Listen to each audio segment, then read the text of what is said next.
Hello, everyone, and welcome to today's live broadcast, The Opioid Crisis and Other Novel Psychoactive Substances, Forensic Toxicological Perspectives, presented by Robert Middleberg. He is the Laboratory Director and Senior Vice President of Laboratory Operations and Quality Assurance at NMS Labs. I am Marjorie Torres of LabRoots, and I'll be your moderator for today's event. We are delighted to bring you this educational web seminar presented by LabRoots. LabRoots is the leading scientific social networking website and producer of educational virtual events and webinars. Before we begin, I would like to remind everyone that this event is interactive. We encourage you to participate by submitting as many questions as you want at any time you want during the presentation. Just click on the green Q&A button located in the lower left of the presentation window and type your question into the box that appears on the screen. We'll answer as many of your questions as we have time for at the end of the presentation. Also, please notice that you will be viewing the presentation in the slide window. To enlarge the window, just click on the screen icon located on the lower right.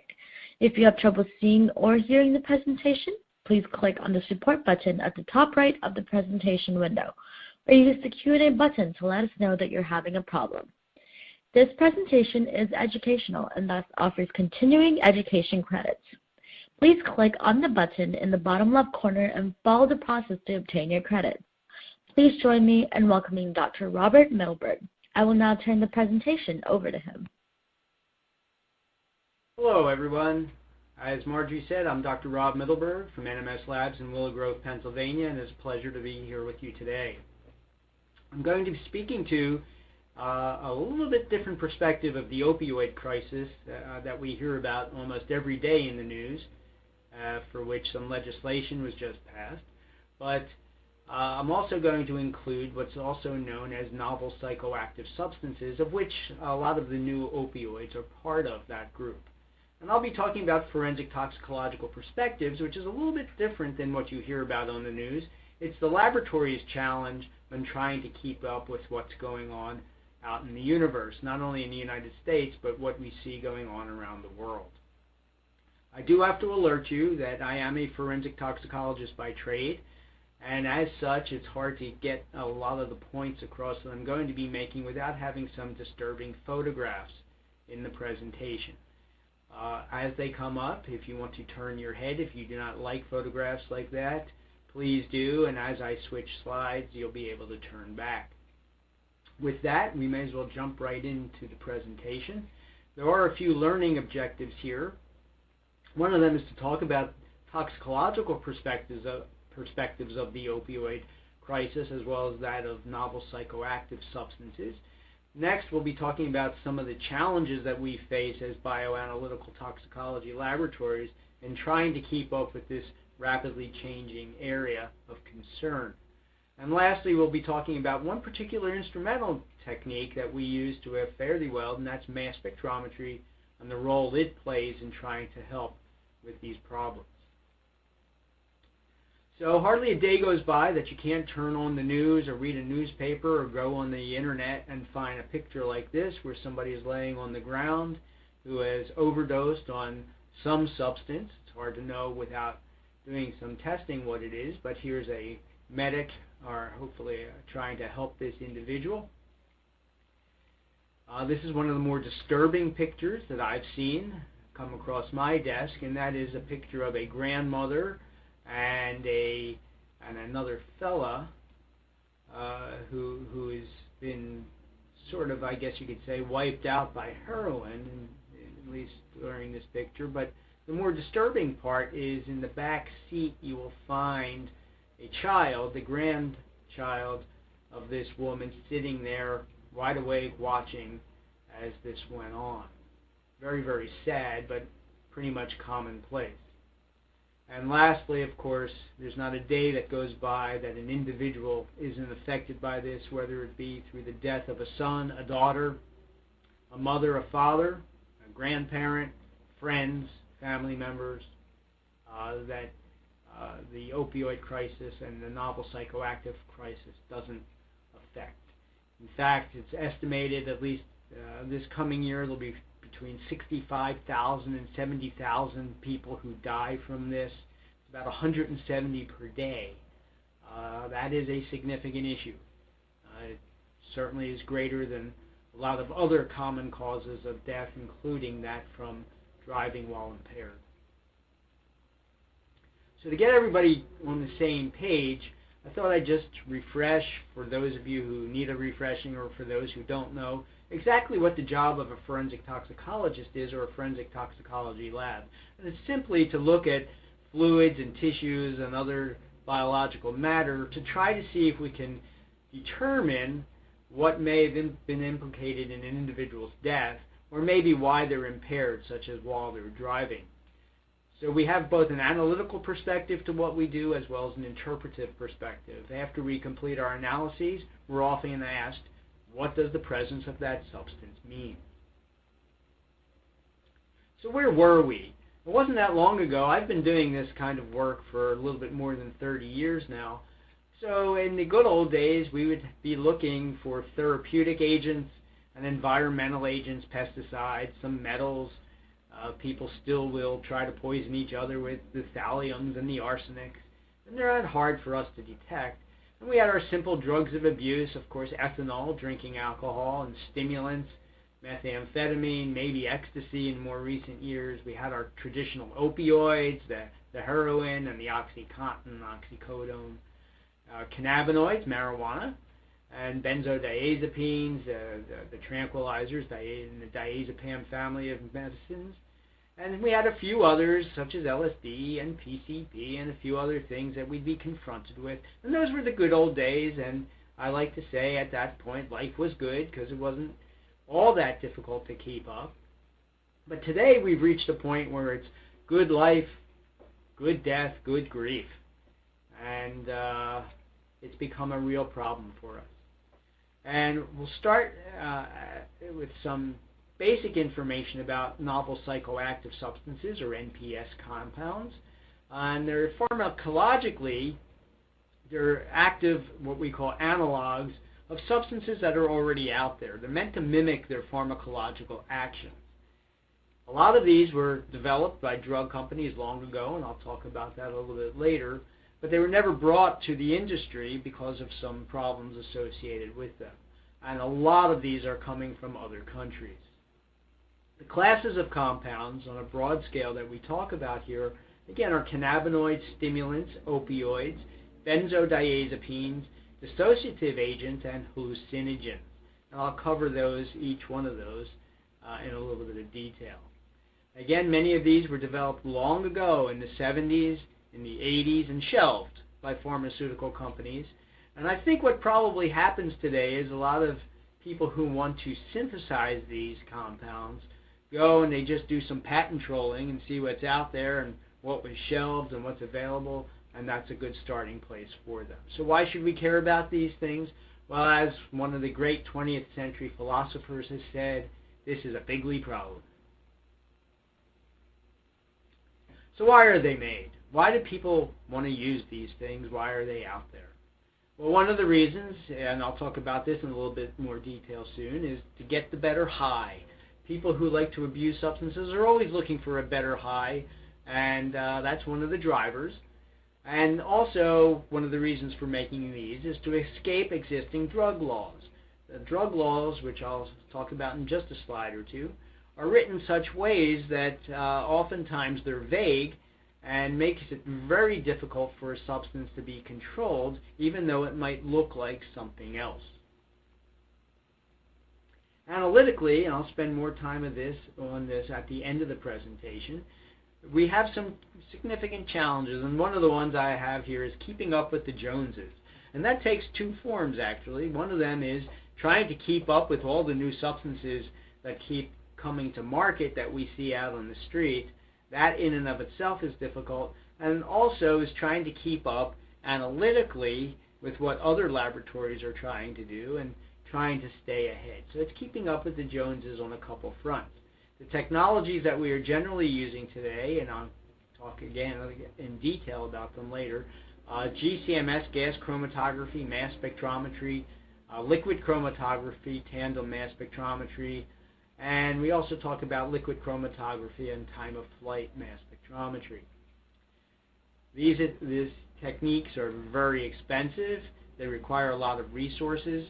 Oftentimes you have to have staff who know how to use these and what to do with them. They're not that simple of techniques to use, especially when you're talking about LC, MS, MS, and LC TOF. So I say, is a test a test? And that's a really hard question to answer. Our laboratory has been keeping up with this challenge of the novel psychoactive substances almost from its outset. So a lot of government agencies come to us for data because we have it. We do a lot of the testing around the country and some outside of the country. And the tests we do, we try to keep up to date by turning the test over every 3 to 6 months, whether it be blood or urine or other biologicals. And that's quite a task. We have part of our R&D group that just spends their time trying to keep up with these compounds, and you'll see the gravity of this issue very shortly. And other laboratories are still doing tests. They say they test for novel psychoactive substances of compounds that we haven't seen for 5 or 6 or 7 or 8 years now. So a test is not a test, and I urge and implore anyone who's seeking this kind of work, if you want to avoid a whole bunch of false negatives, to seek a laboratory that is doing a comprehensive test for these compounds. I say, to what end? Why do we want to do this? Well, it's because it's a public health and a public safety concern for us, as I showed you in some of the earlier photos. So how does a laboratory try to stay relevant? Well, these are all the ways that we use, and you will see we're lucky in that we have a crime laboratory. We serve as a crime laboratory for a lot of local jurisdictions, so we could see what they're seeing and then try to relate that to what we're going to see in biologicals. We also have casework in which we are constantly looking for new things that may be in somebody's blood or urine. We have government data that we look at. There are databases and literature and conferences and so forth and so on. So there's about 10 or 12 different things that we have to integrate just in trying to keep up with what's going on in the world. So let's just jump right into the different kinds of compounds that are out there. First, we'll start with designer opioids. And unfortunately, it often takes the death of an individual like this. This is Prince, of course, the musician, who died, I guess, at this point a year or two ago. And that's the kind of thing that unfortunately brings these kinds of problems to the forefront. Again, every day about 170 people are succumbing to this, and most of us aren't familiar with those individuals except if they've touched our lives personally. But when somebody like this dies, then it becomes a bigger issue for us nationally, it seems. So when we look at opioids, novel psychoactive opioids or designer opioids, they are meant to act at the same receptors as traditional opioids, the mu, kappa, and delta receptors mainly. And you will see they have a wide variety of structures. Over here we have our classic morphine structure, and that's how a lot of opioids that you see or that you will receive pharmaceutically are designed. The oxycodones and the hydrocodones, they all mimic morphine in some respect in terms of structure. The problem for us is that these newer compounds that are coming out on the market, AH7921 and fentanyl, which is both a pharmaceutical compound and you'll see an illicit compound, U47700, which has a lot of prevalence today. These are compounds that are structurally unrelated to morphine, yet manage to interact at the receptors to elicit similar effects. And that's the beauty of receptors in their design, and that their ability to interact with several kinds of compounds and still induce similar effects. So to show you the kind of timeline we've seen, starting back in about March of 2013, we saw this compound AH7921 come to market, and shortly thereafter we started seeing fentanyl and fentanyl derivatives. We've always seen fentanyl because fentanyl is used, again, pharmacologically or pharmaceutically to help treat people's pain, but we started seeing lots more of it on the street, seemingly from illicit sources, and then some derivatives started showing up, or analogs, acetylfentanyl, Then as you keep going through the list, you'll see more and more compounds. And finally, one of the real problems we are seeing today is a compound that we first saw in about August of 2016, as did the rest of the country, called Carfentanil. And we'll talk a little bit about that as we go on in just a bit. So what happened here to make these such a problem over the last 5 to 10 years? Well, we had the common abusers, and as I mentioned earlier, they're always seeking a better high or a cheaper high if they can find it. And that's one of the major drivers of drugs of abuse that appear on the street. But what really happened was pain management. It wasn't that long ago, maybe 10 years ago or so, that it was believed that people were being undertreated for pain. And in fact, it used to be believed, not until all that long ago, that actually children didn't really feel pain the way adults do, but we now know that's just not true. There's no reason to believe a child wouldn't feel pain like an adult. Nevertheless, when you couple all that together, there was this wide swing of the pendulum towards treating people for pain, and part of that became the ready prescription of opioids to individuals. That became a real issue, and what you might hear about on the news today are pharmaceutical companies being investigated criminally for their role in the opioid crisis, and that they promoted use of the various compounds that physicians would readily prescribe. Now, physicians have also gotten in trouble for the handing out like candy, as one puts it, of these opioid-type compounds. So what has that created? That has created a whole bunch of people who have become addicted to these compounds.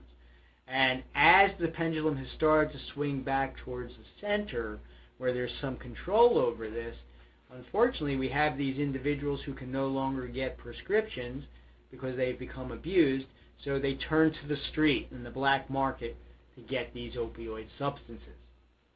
The kinds of effects people are seeking, of course, are the high, the euphoria that one gets from these pain medications. Of course, pain relief is at the heart of it, how a lot of people get started on them. And then, unfortunately, what happens with them when you start talking toxicologically is you develop a central nervous system depression, respiratory depression, you go into a coma, and then one dies. When you look at these esoteric opioids that we're seeing, you can see over time, remember that when you look at this x-axis here, we're only looking at 2016 and part of 2017. So starting in January of 2016, we saw a lot of this acetyl fentanyl, but now what we're starting to see is a compound 4-ANPP, which is both a starting material for the synthesis of fentanyl, but also a metabolite of fentanyl. In that respect, it's also known as despropionyl fentanyl. But you'll see all these other compounds that are coming up, and you'll see carfentanil on the rise, as well as a number of others.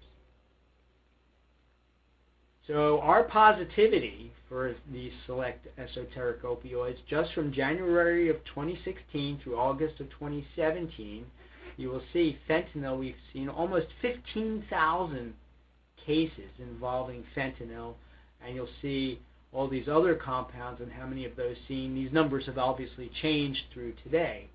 And some of these you'll find in the same individual. It's not unusual to find fentanyl and heroin. 6-MAM is a metabolite of heroin, so it's not unusual to see the two of those together.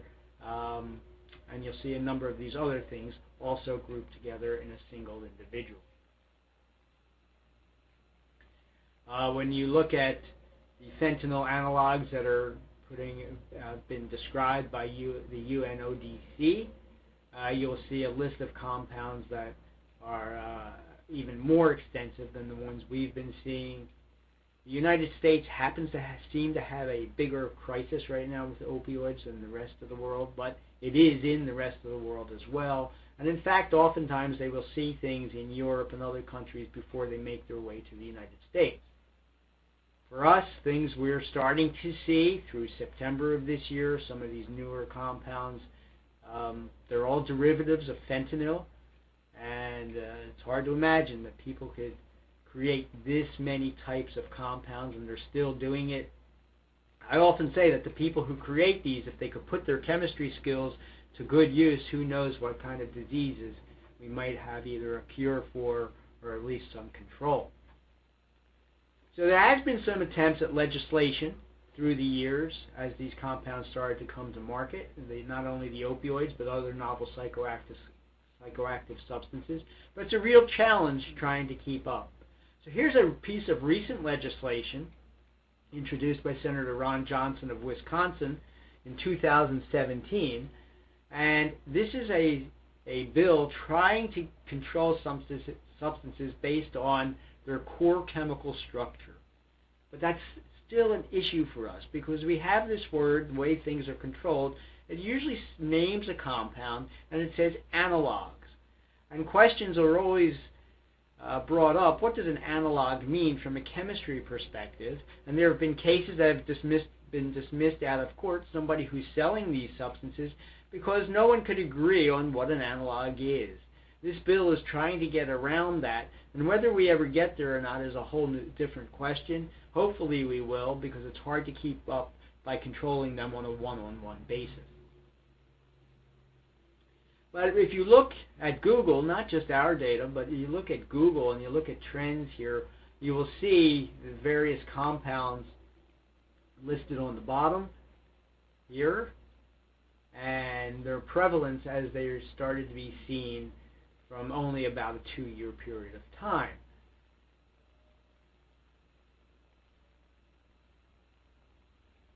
As time has progressed and you start looking at other compounds, things that we didn't even know would be out there, the major player that we're starting to see, of course, is Carfentanil, and it has just taken off over the last year and a half of time.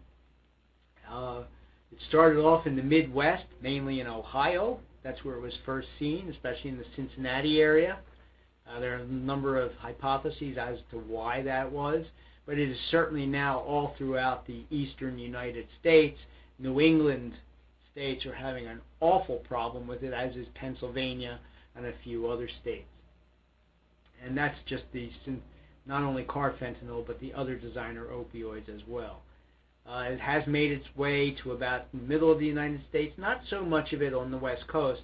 And if you don't know, drugs of abuse tend to be geographical, and they will make their way there. They are there, just not to the same degree right now. So I kind of put this slide in here because it's somewhat, I guess one could say humorous, but not really, showing how we've had to change things as time goes on. Just from April, the end of April of 2016, and then the end of May of 2016, the end of March of 2017, how many cases we've seen of these individual compounds and how the numbers have jumped dramatically over just that short period of time. So when we look at the compounds we're seeing, we see a lot of, again, fentanyl derivatives. A compound that came on the market probably about 6 months or so ago is acrylfentanyl. I mentioned 4-ANPP to you before. This compound itself is controlled so that people can no longer get it, in theory, easily by ordering it on the internet, because people can synthesize fentanyl in their kitchen. It's not that difficult once you get the internet the recipe off the internet. When you look at the differences of these compounds, oftentimes you will see a lot of the differences appearing somewhere around where the propanone group is. They make changes there. Sometimes it has a whole different part of the molecule that's affected. So this is a real problem. People seemingly just synthesizing anything they can, throwing them out on the street, not a whole lot of quality control, a lot of quality assurance going on, certainly very little pharmacological testing. And the interesting thing about this is that people are willing to try these things. And actually, when they hear about people dying from these things, that's actually a good sign for the abusers at this point, because it tells them the stuff must be very good. Now, if only they can figure out how to titrate it so that they don't die, life would be great. So a few sacrificial lambs is actually good for the drug trade. And here's carfentanil down here. I'll talk a little bit more about that. And these are the kinds of concentrations we see. They range from sub-nanogram per milliliter, sub-part per billion, all the way up, depending on the compound, sometimes the microgram per mil range. So a laboratory that's doing this kind of testing has to have very, very sensitive techniques, ones that can handle very low concentrations, and also ones that can handle some high concentrations. It's a real challenge for the analytical laboratory. So to talk a little bit about carfentanil, this was first synthesized in 1974. It was available not for human use, but for putting down large animals, such as elephants and lions and hippos and other animals like that, to tranquilize them.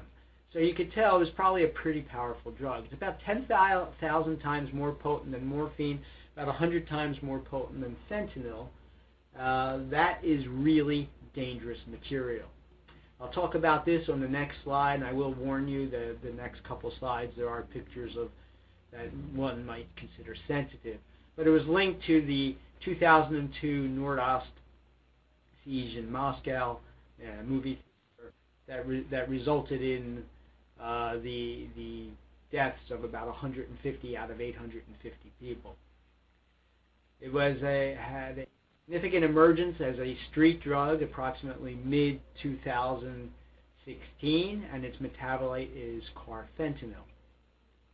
So here are some pictures from inside the theater. Here, this was a series of Chechen rebels who went into a Moscow theater where there was a concert being put on by a group called Nordost. And they held all the people in there hostage. The ones in black are the hostage takers. And this went on for several days. And on about the fourth day, the government of Russia had enough of this, and they sent in their federal troops, or tried to, and that wasn't going to work real well.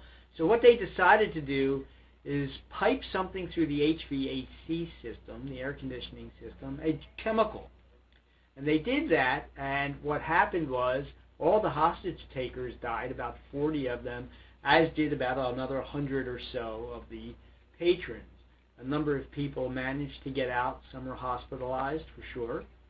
And their clothes were analyzed, and what was found was carfentanil and another compound, remifentanil. Whether that was a wise decision to pipe that through a HVAC system, one could wonder, but they did. And airborne concentrations were very significant and resulted, of course, in the deaths. So when you look at carfentanil, you'll see its structure only changes from fentanyl through a carboxylate group being added. And what you'll then get is a phentyl dealkylation in terms of norfentanyl as the metabolite. U47700 is another compound we're still seeing a fair amount of. It was developed by the Upjohn Pharmaceutical Company in the 1970s, and it was derived from one of the first compounds we saw out on the market, AH7921. It was designed as a selective kappa ligand, but also interacts at mu receptors and others as well to elicit the effects it's supposed to. You might have heard on the news about this compound W18 that was seen up in Canada, and we saw a couple cases down in Florida. It too is 10,000 times more powerful than morphine. There's some debate whether it really is an opioid. Some discrete studies have demonstrated that it doesn't act at opioid receptors. But what I would tell you, it's not just W18. There's some other new derivatives now that are maybe equally or more potent than this. But what I would tell you is that if the people on the street are telling you it makes them feel like they're on an opioid, then they probably are. It doesn't really matter pharmacologically because street pharmacology often rules the day. So if people believe this is going to give them an effect like an opioid, they're going to abuse it for that reason.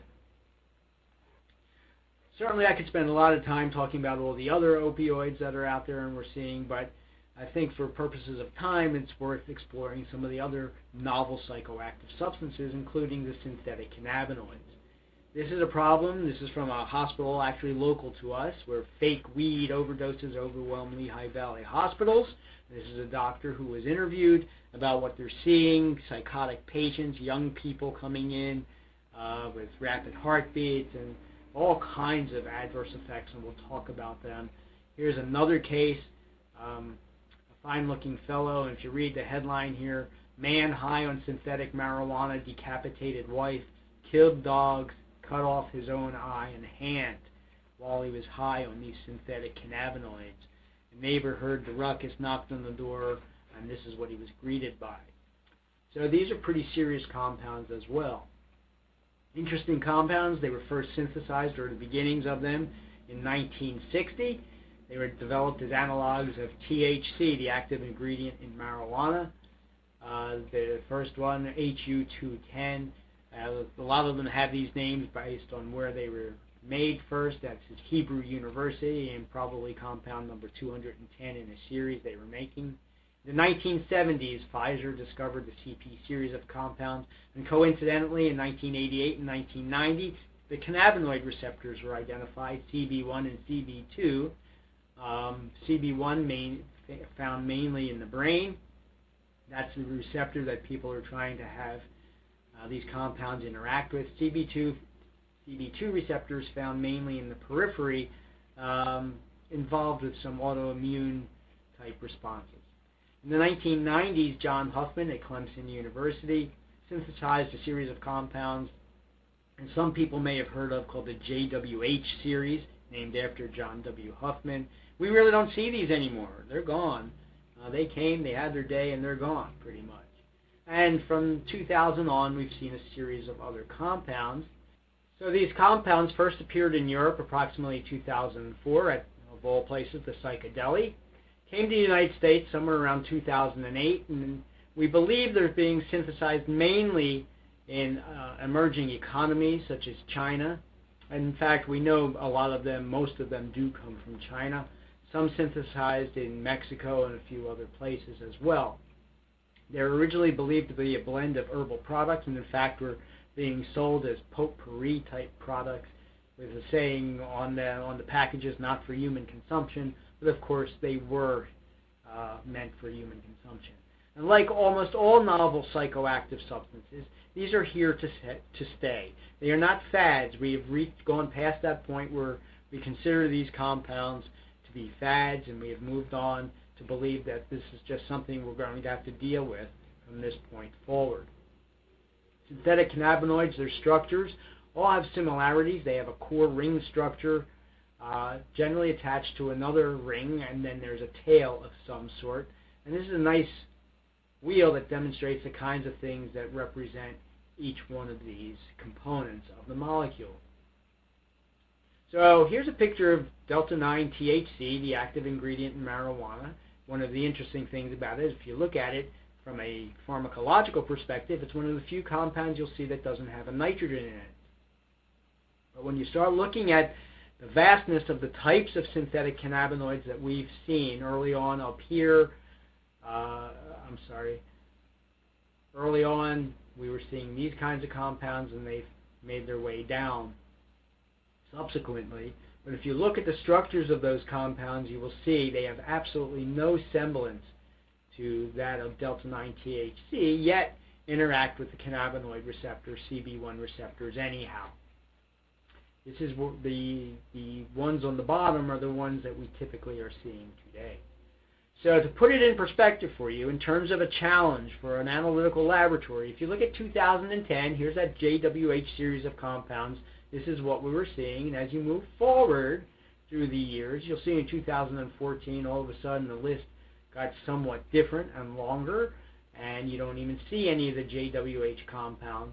And now when you look at 2016, this is where things reside today. These compounds appear to change. I used to say monthly, but it's not monthly. I don't even think it's weekly anymore. It might be on a daily basis. That is a real challenge for an analytical laboratory. First of all, these compounds are very hard to detect anyhow. They're present at low concentrations, and now they keep changing. Very, very challenging. This is just to show you that in the brain, of course, various areas of the brain do various different things for us, and we have these CB1 receptors in all of them, so you get a multitude of effects. And this lays those effects out. From the central nervous system perspective, a lot of agitation and psychosis is noted, especially when people show up in emergency rooms. They're often hallucinating and they're delirious. It causes a lot of problems that way. From a cardiovascular perspective, and we'll go through this in just a slide or two, you will see everything from tachycardia to myocardial infarction, and then you'll see other organ systems are affected in other ways. There are some driving cases. A colleague of mine, Barry Logan, and some others looked at a series of cases early on. So people are abusing these substances, and driving is something else for us to be concerned with. And here's an unfortunate case that was reported in the Journal of Forensic Sciences of a 23-year-old who abused a compound called AM2201. Was with his family, went home. Family didn't hear from him, and what he did was he started self-mutilating himself, with the final wound being a slash to the neck. No source of foul play. And this is typical of what you will see with these compounds, not in as much as they cause death themselves, although that is happening today, but oftentimes people do things under the influence of them that result in death and injury. Interesting here, in 2012 there are 3 cases of acute kidney injury with the use of this compound, XLR11, and that was seen in Wyoming and then 5 other states, and then in Alabama. The good news is here, while some people needed hemodialysis, none of them died. This is what is fairly serious and something people should understand. Here's a series of 3 teenagers, 13, 16, and 16, who smoked one of these synthetic cannabinoid products and suffered myocardial infarction. You don't expect an MI to occur in teenagers, and that tells you some of the very serious adverse effects of these compounds. And now we know that these compounds are being used by medical examiners, forensic pathologists, as sole causes of death. No one that I'm aware of has ever been recorded to have died from the use of marijuana. There was one case a whole bunch of years ago that kind of suspect, but no one really dies from marijuana, but people do die from this compound as a direct cause of these compounds as direct causes of death. Moving into stimulants, they used to be called bath salts. We call them designer stimulants. They do cause the death of individuals pretty readily. They act as stimulants, much like in the methamphetamine family of compounds. Effects include agitation, combativeness, a lot of psychosis. This is interesting, thirst and bruxism, people who go to rave parties who abuse these kinds of substances. At rave parties, they sell water for $10 a bottle or so because people must drink. They also sell these ring pops so people don't grind their teeth, which is what bruxism is. So these have 3 main effects that people are seeking. One is a stimulant effect, and that's mediated by the neurotransmitter norepinephrine, and pathogenic effects by dopamine, and hallucinogenic effects by serotonin. These are the kinds of compounds we see. Mainly the designer ones are derivatives of cathinone, and you'll see such terms as ecstasy, which has been out on the market for some time, but these are some of the newer compounds that we'll see out there today. So you can see the different neurotransmitters and the kinds of things they do, and these are the reasons why people are abusing them. These compounds either activate the receptors directly, they stimulate release of these various neurotransmitters, or they will block the reuptake so they can stay in the synaptic cleft and keep hitting receptors. In terms of hallucinogens, designer hallucinogens, we see the N-bomes, N-methoxybenzyl groups. N-methoxybenzyl groups, it's the other part of the molecule that changes. This part of the molecule changes while the N-methoxy benzyl part stays the same. And at receptors, they could be full agonists, partial agonists, so forth and so on. Other hallucinogens that are different, methoxetamine, 3-methoxy PCP, phencyclidine.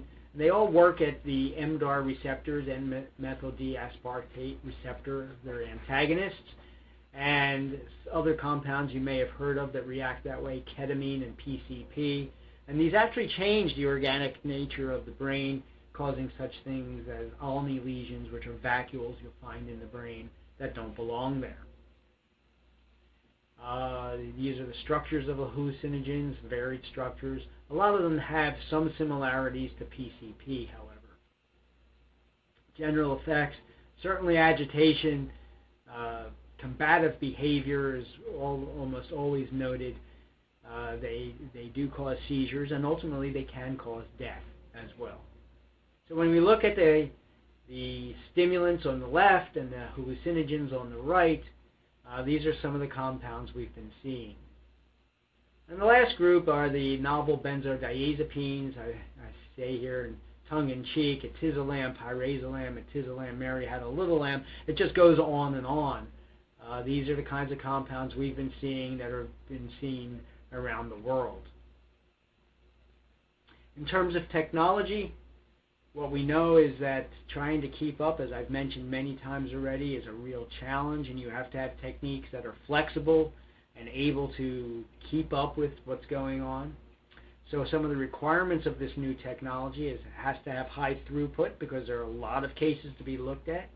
They have to be discriminating. You'll see, as you may have noticed, there are very small changes to these molecules, so you have to be able to differentiate one compound from the next. You have to be able to catch new things. I call them out-of-scope findings, things that just appear that are not part of your list of things that you normally look for.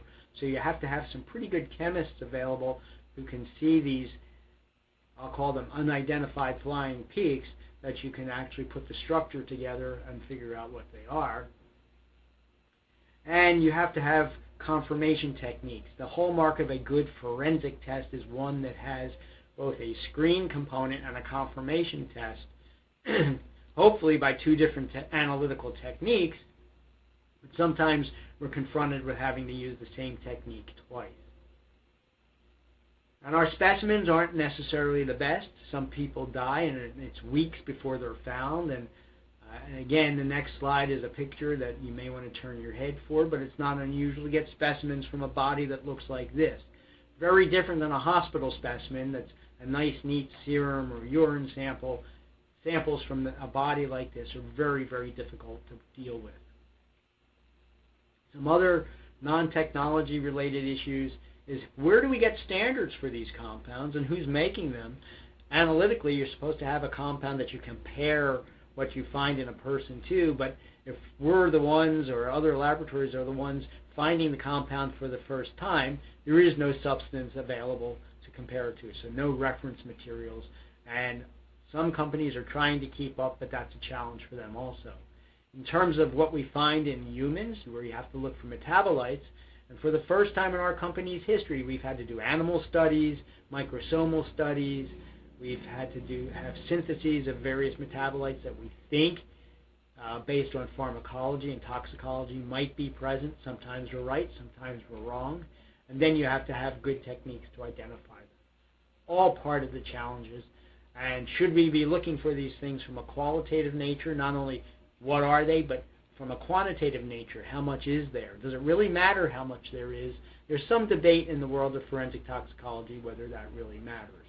So, and just keeping up because of all of these things and all the other pieces that I've been talking about throughout this presentation makes it difficult for us. The technology, in terms of mass spectrometry, we used to use gas chromatography mass spectrometry.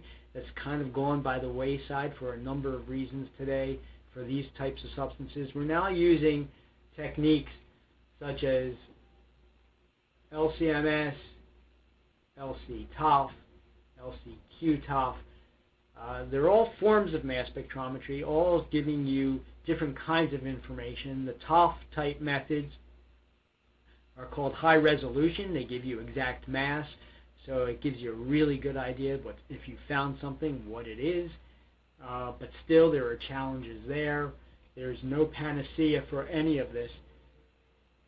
So we apply whatever tools we can, whenever we can, to the situation. We do hope there are some future things that are going to make our lives a little easier in terms of mass spectrometry, such as rapid fire and ion mobility and whatever else instrument manufacturers are constantly coming to market with. We try to use those tools.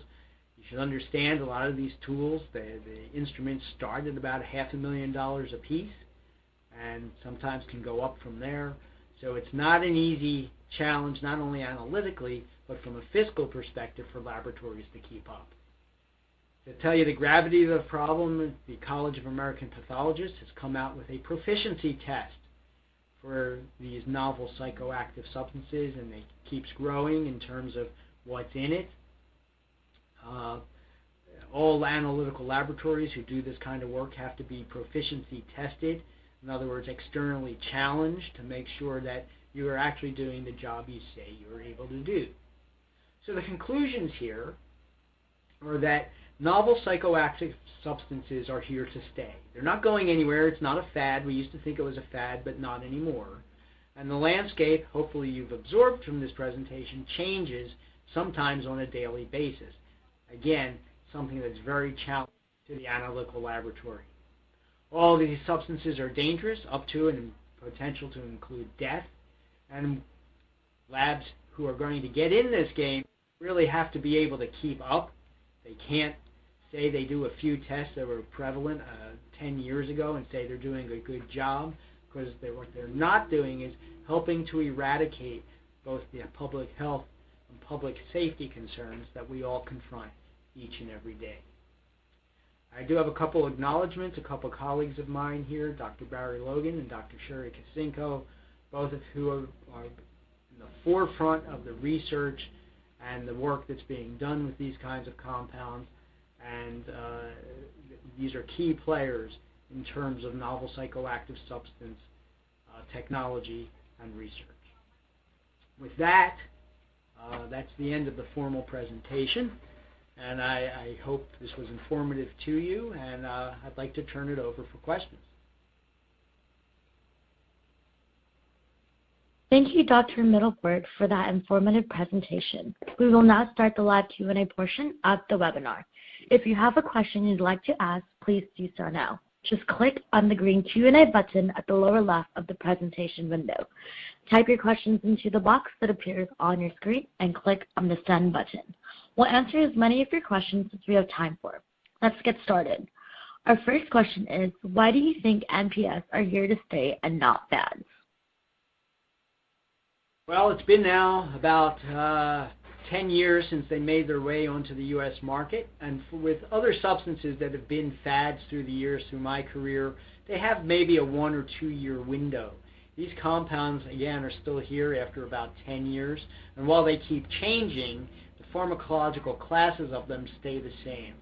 And unfortunately, it's affected almost all classes, as you've seen in the presentation, of drugs of abuse, from stimulants to opioids to benzodiazepines to hallucinogens and so forth and so on. The demand is high. Companies around the world keep making them, or people around the world keep making them, and it leads us to believe, for those reasons, that these compounds aren't going anywhere. Thank you. Our next question is, what do you think is the answer to stemming the abuse of NPS? I think there's a dual front to that. First, of course, is working with countries like China and other countries to help stem the flow in terms of the synthesis of these substances. And there have been some successes there recently in that respect, in working with China and other places. It's hard because they're large revenue generators. To give you an idea, a kilo of heroin on the market, on the street, will generate maybe a couple $100,000, whereas a kilo of fentanyl on the street might pull in about $2.5 million. So drug dealers go where the money is, and that's a reason for them to be produced. But stemming the flow there works to a small degree. I think the real issue, though, however, is stemming demand. We often spend a lot of resources on the law enforcement side, but perhaps not as much on the individuals who are abusing these substances and helping them not want to go down that road, because it is a really, really hard road once one starts to go down it. Thank you. Our last question is, for a lab that wants to start analyzing for NPS, what advice do you have for them? Do you think there will ever be a sufficient POCT for NPS? Well, there's two questions there. The first one, let's address the first one, the second one first. Point of care devices, point of care testing. It's where a lot of the world is going, both not only for medical testing, but hopefully for other forms of testing, perhaps in the world of forensic toxicology as well, as there are a number of those tests out there. A lot of them, though, are just screening tests or not confirmations. They'll give you an idea of what might be present, but not exactly what it is. The problem with the point of care testing is that these compounds, as you've seen, change so frequently that it's hard to imagine that a point of care device could actually be produced to keep up with that pace. So I don't think there'll ever be point of care testing that will really help with these challenges. The first question is if you're not in this game already, don't jump in now. That's my advice. It's just too difficult. Our laboratory, again, has been at this now for about 10 or so years, and we've been, again, turning over the test every 3 to 6 months. To jump in at this stage was going to take an inordinate amount of resources, a lot of skills, a lot of investment, both in capital, material, as well as human skill sets, and it's just a very, very significant challenge. There are a number of labs that are trying to keep up, like ours. They're really the labs at this stage that I think can do the best job moving forward, because they're just building on what their knowledge base already is.